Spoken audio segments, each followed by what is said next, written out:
大家好，今日要介紹一隻耀先雅典啦。咁雅典嘅一隻就走通型嘅手錶，咁就米開蘭基羅啊。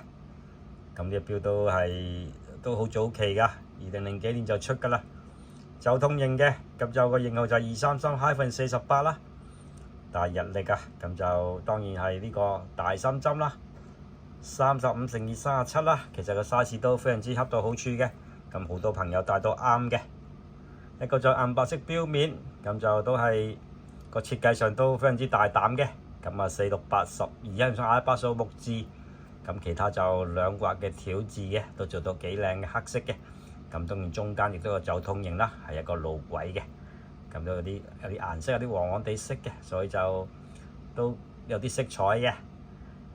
係啦，咁就個雅典個 logo 啊，咁就係個鬧啦，咁就立體嘅，係12點下面啦。所以成隻錶雖然就走通型啊，不過佢每個位置啊都編排得好好啊，嗰個比例亦都非常之好嘅。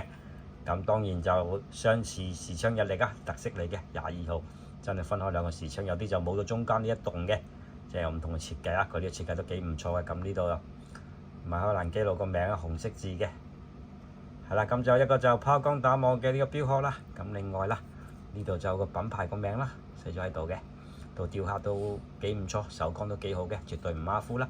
咁啊，物底設計雅典 logo 呢個型號啦，233-48，100米防水嘅。咁呢個 serial number 啦。咁雅典嘥咗個框啦，有個 logo 啦。咁呢個應該係一個就類似就嗰啲卡地亞嘅寶石，不過佢就可能未必寶石啦。咁就鑲咗落去嘅，都幾特別啦。入邊好似有 logo 喺入邊嘅。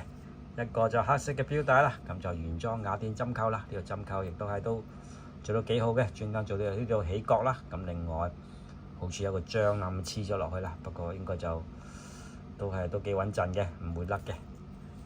咁最後就上俾大家睇先，係啦，呢啲 size 亦都好啱我啊！好多朋友其實都啱嘅，上手都非常之靚啊，亦都係另一個味道啦。雅典當然亦都係一個唔錯嘅品牌嚟嘅。咁就單錶一隻冇限冇證啊，咁就22,000蚊。咁亦都歡迎換下錶嘅。咁如果大家中意換下錶嘅朋友，有啲錶閒置咗嘅，send WhatsApp 俾我，大家互相交換嘅，多隨小補。多謝各位，你而家睇嘅係阿 Lam 嘅頻道啊！